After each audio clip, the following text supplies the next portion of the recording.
ওয়া রাহমাতুল্লাহি ওয়া বারাকাতুহু। আলহামদুলিল্লাহ ওয়াসসালাতু ওয়াসসালামু আলা রাসূলিল্লাহ ওয়া আলা আলিহি ওয়া আসহাবিহি ওয়া মান ওয়ালা, আম্মা বা'দ। ডেইলি নসিহার আজকের পর্বে আপনাদের সাথে শেয়ার করব কোরআনের সবচেয়ে আশাব্যঞ্জক আয়াতটি। আল্লাহ সুবহানাহু ওয়া তাআলা কোরআনে বলেছেন, বিসমিল্লাহির রহমানির রহিম, ইয়া ইবাদিয়াল্লাযীনা আসরাফু আলা আনফুসিহিম লা তাকনাতু মির রাহমাতিল্লাহ ইন্নাল্লাহা ইয়াগফিরুয যুনুবা জামিআ। হে আমার বান্দারা, যারা নিজেদের উপর অনেক বাড়াবাড়ি করেছো, আল্লাহর রহমত থেকে তোমরা নিরাশ হও না। ইন্নাল্লাহা ইয়াগফিরুয যুনুবা জামিআ। আল্লাহ সুবহানাহু ওয়া তাআলা সকল গুনাহ ক্ষমা করে দেন। প্রিয় ভাইয়েরা বোনেরা, আপনারা যারা অনেক অপরাধ করেছেন, দিনে রাতে প্রকাশ্যে গোপনে এবং গোছরে অগোছরে, জেনে না জেনে, জ্ঞাতসারে অজ্ঞাতসারে অনেক অপরাধ করেছেন, আপনাদের মধ্যে এরকম হতাশা তৈরি হয়েছে যে আল্লাহ সুবহানাহু ওয়া তাআলা কি আমাকে ক্ষমা করবেন, আমার মতো ব্যক্তিকে ক্ষমা করবেন? আপনার জন্য এই আয়াতটি সুসংবাদ নিয়ে এসেছে, যে আয়াতটিতে আল্লাহ সুবহানাহু ওয়া তাআলা অপরাধীদেরকে লক্ষ্য করে বলেন, ইয়া ইবাদি, ও মাই সার্ভেন্টস, হে আমার বান্দাগণ, হে আমার বান্দারা, তোমরা যারা অপরাধ করেছো। প্রিয় ভাইরা, আপনি মনে রাখুন, যখন আপনি ঘরের কোণে বসে দরজাগুলো বন্ধ করে দিয়ে আপনি যখন অপরাধে মেতে ওঠেন, তখনও কিন্তু আল্লাহ সুবহানাহু ওয়া তাআলা অক্সিজেন বন্ধ করে দেননি। ঘরের বিভিন্ন দরজা অথবা জানালার ফাঁকে দিয়ে আল্লাহ সুবহানাহু ওয়া তাআলা অক্সিজেন পাঠিয়ে দেন। আপনার বেঁচে থাকার সকল উপকরণগুলো আল্লাহ সুবহানাহু ওয়া তাআলা আপনার কাছে অকাতরে বিলিয়ে দেন। আপনার শরীরের অর্গানগুলো কিন্তু তখন স্টপ করে দেয় না তার ফাংশনিং। আপনি কিন্তু হার্টবিট তখন ঠিক সেভাবেই চলতে থাকে। আপনি কিন্তু চোখে দেখতে পান, আপনি কিন্তু হাত দিয়ে সব কিছু ধরতে পারেন, আপনার বিবেক দিয়ে, আপনার অন্তর দিয়ে উপলব্ধি করতে পারেন, আপনি কিন্তু কথা বলতে পারেন। সব কিছু আপনার জন্য আল্লাহ সুবহানাহু ওয়া তাআলা তার সকল নেয়ামতগুলো তখনও ফাংশনিং রেখেছেন। যে আল্লাহ আপনি অপরাধ করার সময়ও আপনার এই অপরাধ করার যে ক্ষমতা আছে, ক্ষমতাটা আপনার কাছ থেকে কেড়ে নেননি, সেই মহান আল্লাহ সুবহানাহু ওয়া তাআলা কি অপরাধ করার পর আপনাকে ক্ষমা করবেন না? আপনাকে অবশ্যই তিনি ক্ষমা করে দেবেন। আপনাদেরকে স্মরণ করিয়ে দিতে চাই, তাবরানী তার বিখ্যাত হাদিস গ্রন্থে যেই হাদিসটি উল্লেখ করেছেন এবং আলবানী রাহিমাহুল্লাহ হাদিসটিকে সহিহ বলেছেন।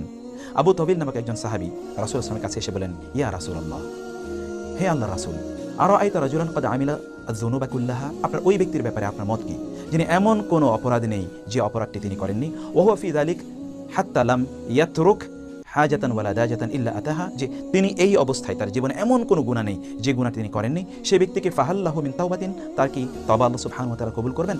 রাসূল সাল্লাল্লাহু আলাইহি ওয়াসাল্লাম তাকে লক্ষ্য করে বলেন, আসলামতা, তুমি কি ইসলাম গ্রহণ করেছো? তিনি বলেন, নাম, হ্যাঁ, আমি ইসলাম গ্রহণ করেছি। আম্মা আনা ফাআশহাদু আল্লা ইলাহা ইল্লাল্লাহ ওয়াহদাহু লা শারীকা লাহু, আমি সাক্ষ্য দিচ্ছি আল্লাহ সুবহানাহু ওয়া তাআলা ছাড়া কোনো মাবুদ নাই এবং আল্লাহ সুবহানাহু ওয়া তাআলা তিনি একক এবং তার সাথে কোনো শরীক নেই। ওয়া আশহাদু আন্নাকা রাসূলুল্লাহ, এবং আমি আরো সাক্ষী দেই আপনি আল্লাহর রাসূল। রাসূল তখন বলেন, নাম, হ্যাঁ, আল্লাহ সুবহানাহু ওয়া তাআলার কাছে তোমার তওবার দরজা খোলা আছে। তা'মাল আল হাসানাত ওয়া তাতরুক আস-সাইয়্যাত, এখন থেকে তুমি যা করবে ভালো কাজ করবে এবং সকল মন্দ কাজগুলো তুমি ছেড়ে দেবে। আল্লাহ সুবহানাহু ওয়া তাআলা তোমার গুনাহগুলো তো ক্ষমা করে দেবেনই। ফায়াজআলুহুন্নাল্লাহু লাকা খায়রাতিন কুল্লাহুন্না, অতীতের সকল গুনাহগুলো আল্লাহ সুবহানাহু ওয়া তাআলা এখন তোমার জন্য সওয়াবে রূপান্তরিত করে দেবেন। সুবহানাল্লাহ, তুমি আগে যেগুলো গুনাহ করেছো তোমার আমলনামায় এখন এগুলোকে সওয়াব হিসেবে লেখা হবে। তিনি বললেন, ইয়া রাসূল, ওয়া গাদারাতি ওয়া ফাজারাতি, আমার সকল গুনাহ, এত বড় বড় গুনাহ সব আল্লাহ সুবহানাহু ওয়া তাআলা ক্ষমা করে দেবেন এবং এগুলোকে সওয়াবে রূপান্তরিত করবেন? রাসূলুল্লাহ সাল্লাল্লাহু আলাইহি ওয়াসাল্লাম বললেন, নাম। তখন সে ব্যক্তি ক্বালা আল্লাহু আকবার, তিনি বলেন আল্লাহু আকবার। সাহাবায়ে কেরাম রাদিয়াল্লাহু তাআলা আনহু বললেন, ফামা যালা ইউকাব্বির হাত্তা তাওয়ারা, আমরা এই ব্যক্তি যতক্ষণ না আমাদের দৃশ্যের আড়ালে হয়ে গিয়েছিল ততক্ষণ পর্যন্ত তাকে আমরা বলতেই শুনেছি আল্লাহু আকবার, আল্লাহু আকবার, আল্লাহু আকবার, অর্থাৎ আল্লাহ আমার সকল গুনাহ মাফ করে দেবেন। আপনাদেরকে আরেকটা কথা শোনাই, সূরা আল মায়েদায় আল্লাহ সুবহানাহু ওয়া তাআলা বললেন, লাকাদ কাফারা আল্লাযীনা ক্বালু ইন্নাল্লাহা সালিসু সালাসা, যারা বলে আল্লাহ সুবহানাহু ওয়া তাআলা তিনের এক, অর্থাৎ ট্রিনিটি যারা বলে, যদি আল্লাহ সুবহানাহু বলেন ওয়া ইল্লাম ইয়ানতাহু আম্মা ইয়াকুলুনা লা ইয়ামাসসান্নাল্লাযীনা কাফারু মিনহুম আযাবুন আলীম, তারা এই অপরাধ, এই কথা বলা থেকে যদি দূরে না থাকে তাহলে তাদেরকে ভয়ঙ্কর শাস্তি তাদেরকে স্পর্শ করবে। এত বড় অপরাধ, আল্লাহ সুবহানাহু ওয়া তাআলার সাথে তৃতীয়বাদের মতো এত ভয়ঙ্কর শিরক তারা করে, তারপর আল্লাহ সুবহানাহু ওয়া তাআলা বলেন, আফালা ইয়াতুবুনা ইলাল্লাহি ওয়া ইস্তাগফিরুনা ওয়াল্লাহু গফুরুর রহিম, তারা আল্লাহর কাছে ক্ষমা চাক, আল্লাহর কাছে তওবা করুক, আল্লাহ সুবহানাহু ওয়া তাআলা তাদের সকল গুনাহ মাফ করে দেবেন।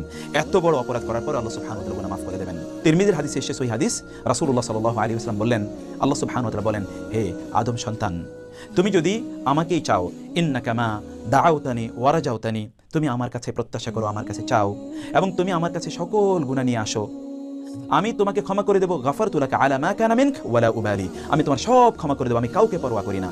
হে আদম সন্তান, তুমি যদি আমার কাছে আসো এমন অপরাধ নিয়ে যে আসমান ভর্তি হয়ে গেছে তোমার অপরাধে, তারপরে সুম্মাস্তাগফারতানি, তুমি আমার কাছে ক্ষমা চাও, গাফারতু লাকা ওয়ালা উবালি, আমি তোমাকে ক্ষমা করে দেব, আমি কাউকে পরোয়া করি না। হে আমার বান্দা, তুমি যদি আমার কাছে আসো এত অপরাধ নিয়ে যে তুমি গোটা জমিন ভরিয়ে দিয়েছো, জমিনের এমন কোনো স্থান নেই যে স্থানে তোমার অপরাধ নেই, সুম্মা লাকিতানি লাম তুশরিক বি শাইয়া, অতঃপর তুমি আমার কাছে এসেছো, আমার সাথে তুমি শরীক করনি, আমি তোমাকে ক্ষমা করে দেব এবং আমি কাউকে পরোয়া করব না। গোটা পৃথিবী জুড়ে আমি তোমার জন্য ক্ষমাকে অবারিত উন্মুক্ত করে দেব। যত জায়গায় অপরাধ করেছো সব জায়গায় আমি তোমাকে ক্ষমা করে দেব। আল্লাহর কাছে ফিরে আসুন। যত অপরাধী করেছেন না কেন আল্লাহর কাছে ফিরে আসুন। বলুন আস্তাগফিরুল্লাহ ওয়া আতুবু ইলাই, হে আল্লাহ আমি তোমার কাছে ক্ষমা চাই, তওবা করছি। আল্লাহ সুবহানাহু ওয়া তাআলা আপনাকে ক্ষমা করে দেবেন। ওয়াসিআত রাহমাতি কুল্লা শাই, সব কিছুকে বিস্তৃত করে রয়েছে আমার রহমত। মহান আল্লাহ সুবহানাহু ওয়া তাআলা এতটা মেহেরবান। ফিরে আসুন আল্লাহর কাছে, তার কাছে ফিরে যাওয়ার পূর্বে। হাদা ওয়া সাল্লাল্লাহু সুবহানাহু ওয়া তাআলা আলা নাবিয়িনা